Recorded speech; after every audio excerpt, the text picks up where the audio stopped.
வணக்கம் நண்பர்களே. எக்ஸாம் ப்ரிப்பரேஷனுக்கு ரொம்பவே முக்கியமான இந்திய கரண்ட் அஃபேர்ஸ ஒரு குவிக் லுக் விடலாமா? வாங்க, இன்னைக்கு என்னென்ன ஹாட் டாபிக்ஸ் இருக்குன்னு பார்க்கலாம். இன்னைக்கு நம்மளோட அஜெண்டா என்னன்னு பாத்தீங்கன்னா, முதல்ல நேரா நிலாவுக்கு ஒரு விசிட் அடிக்க போறோம். இஸ்ரோவோட அடுத்த பிளான் என்னன்னு தெரிஞ்சுக்க. அதுக்கப்புறம் நம்ம பார்லிமெண்ட்ல நடந்த ஒரு முக்கியமான விஷயத்தை பத்தி அலசுவோம்.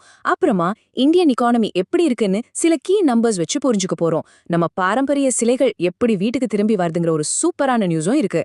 கடைசியா ஒரு ரேபிட் ஃபயர் ரவுண்ட்ல மத்த இம்பார்ட்டன்ட் அப்டேட்ஸும் பார்த்துடலாம். சரி, முதல்ல நாம போக போற இடம் விண்வெளி. ஸ்பேஸ் எக்ஸ்ப்ளோரேஷன்ல இந்தியா அடுத்த கட்டத்துக்கு போறத பத்தின ஒரு செம்ம மாசான அப்டேட்டோட ஆரம்பிக்கலாம். ஆமாங்க, நம்ம இஸ்ரோ இப்போ சந்திரயான் 4 மிஷனுக்கு தயாராகிட்டு இருக்கு. இது சாதாரண மிஷன் இல்ல.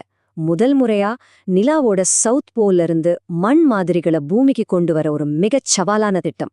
இந்த டேபிள்ல இருக்கிற ஒவ்வொரு பாயிண்ட்டும் எக்ஸாமுக்கு ரொம்ப முக்கியம். நல்ல கவனிங்க. நிலாவோட சவுத் போல்ல இருந்து சாம்பிள் கொண்டு வருது, இதுதான் ஃபர்ஸ்ட் டைம். சரி, எதுக்காக இந்த MM4ங்கிற இடத்த செலக்ட் பண்ணாங்க? அதுக்கு காரணம் நம்ம சந்திரயான் 2 எடுத்த ஹை ரெசல்யூஷன் போட்டோஸ் தான். அந்த போட்டோஸ் படி இது ரொம்பவே சேஃபான ஒரு லேண்டிங் ஸ்பாட்னு கண்டுபிடிச்சிருக்காங்க. பாத்தீங்களா நம்ம டெக்னாலஜியோட பவர்? சயின்ஸ் அண்ட் டெக்னாலஜி பகுதியிலிருந்து கேள்வி கேட்டா இந்த பாயிண்ட்ஸ் ரொம்பவே யூஸ் ஆகும். உதாரணத்துக்கு, சந்திரயான் 4க்கு பயன்படுத்த போற கேமரா எதுன்னு கேட்டா பதில் OHRC. அதோட ரெசல்யூஷன் என்னன்னு கூட கேட்கலாம். இல்லனா இந்த மிஷன்ல மொத்தம் எத்தனை மாடியூல்ஸ் இருக்குன்னு கேட்டா பதில் 5. இந்த மாதிரி சின்ன சின்ன விஷயங்களை நோட் பண்ணி வச்சுக்கோங்க. ஓகே, இப்போ விண்வெளியிலிருந்து நேரா இந்தியா பாராளுமன்றத்துக்கு வருவோம். நம்ம ஜனநாயகத்தோட ஒரு முக்கியமான நடைமுறை, அதாவது மக்களவை சபாநாயகருக்கு எதிரான நம்பிக்கையில்லா தீர்மானத்தை பத்தி பார்க்கலாம். இந்தியன் பாலிட்டி சப்ஜெக்ட்ல இது ஒரு முக்கியமான டாபிக். அப்படின்னா என்ன? சிம்பிளா சொல்லணும்னா, ஆர்டிகல் 94C படி ஒரு தீர்மானத்தை கொண்டு வந்து மக்களவையில அப்போ இருக்கிற மொத்த உறுப்பினர்கள்ல பாதிக்கு மேல அதுக்கு ஓட்டு போட்டா ஸ்பீக்கரை பதவியிலிருந்து நீக்கிடலாம். இது ரொம்ப அரிதா நடக்கிற ஒரு விஷயம்னாலும் ரொம்பவே பவர்ஃபுல்லான ஒரு ப்ரொசீஜர். ஒரு ஸ்பீக்கரை பதவியிலிருந்து நீக்கிறது அவ்வளோ சுலபமான விஷயம் இல்லைங்க. அதுக்குன்னு ஒரு பெரிய ப்ரொசீஜர் இருக்கு. முதல்ல 14 நாள் நோட்டீஸ் கொடுக்கணும். அதுக்கப்புறம் யாரோ 2-3 பேர் சொன்னா பத்தாது, குறைஞ்சது 50 எம்பிக்களோட சப்போர்ட் வேணும். அவங்க சப்போர்ட் பண்ணாதான் இத பத்தி விவாதிக்கவே செய்வாங்க. கடைசியா அந்த சபையில இருக்கிற மொத்த உறுப்பினர்கள்ல பாதிக்கு மேல இதுக்கு ஓட்டு போட்டா மட்டும்தான் அந்த தீர்மானம் பாஸ் ஆகும். இது ஒரு நல்ல கேள்வி. இது வெறும் புத்தகத்துல இருக்கிற ஒரு விஷயமா, இல்ல நிஜமாவே நடந்திருக்கா? எக்ஸாம்ஸ்ல இந்த மாதிரி ஹிஸ்டோரிக்கல் கான்டெக்ஸ்ட் வச்சு கேள்விகள் வர நிறைய வாய்ப்பு இருக்கு. சரி, ஹிஸ்டரியில என்ன நடந்திருக்குன்னு பார்த்தா, இந்த மாதிரி தீர்மானம் இதுக்கு முன்னாடி 3 முறை கொண்டு வந்திருக்காங்க. இப்ப 4வது முறையா வந்திருக்கு. ஆனா இதுல ஒரு இன்ட்ரெஸ்டிங் ஃபேக்ட் என்னன்னா, இதுவரைக்கும் ஒரு ஸ்பீக்கர் கூட இந்த ப்ராசஸ் மூலமா பதவியிலிருந்து நீக்கப்படல. இதுவே இந்த விஷயத்தோட சீரியஸ்னஸ நமக்கு காட்டுது இல்லையா? வாங்க, இப்ப நம்ம நாட்டோட எக்கானமி பக்கம் போலாம். எக்ஸாம்ஸ்ல நம்பர்ஸ் அண்ட் ரேங்கிங்ஸ் ரொம்ப முக்கியம் இல்லையா?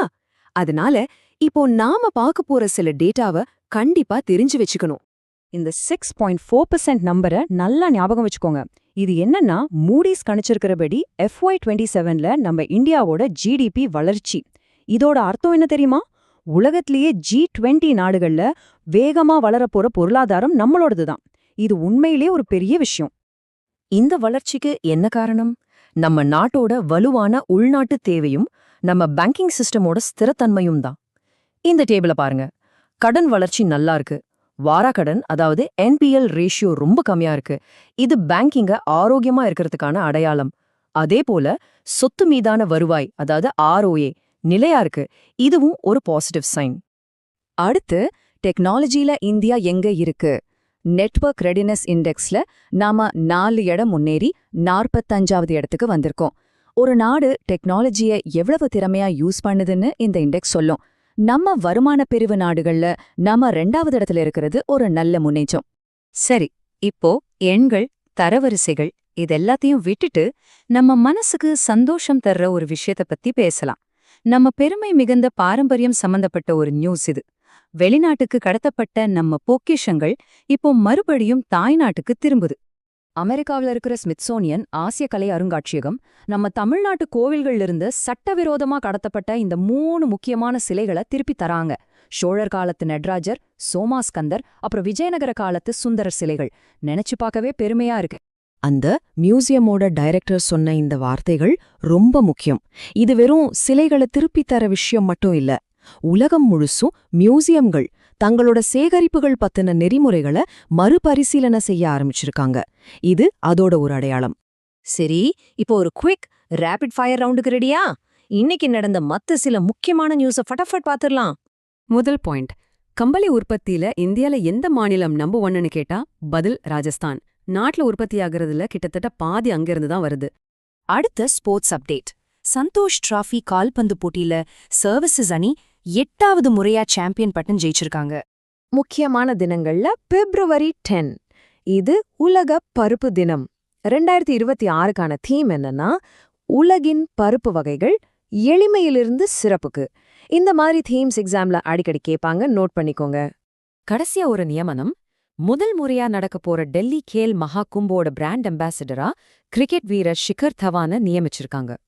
அப்போ நிலாவுக்கு போற நம்ம கனவுல இருந்து பாராளுமன்றத்தோட நடைமுறைகள் வரைக்கும் இன்னைக்கு நாம பார்த்த இந்த ஒவ்வொரு நியூஸும் நாளைக்கு உங்க எக்ஸாம் பேப்பர்ல ஒரு கேள்வியா மாறலாம். சோ எது ரொம்ப முக்கியம் நீங்க நினைக்கிறீங்க? யோசிச்சு பாருங்க. அடுத்த அனாலிசிஸ்ல சந்திப்போம்.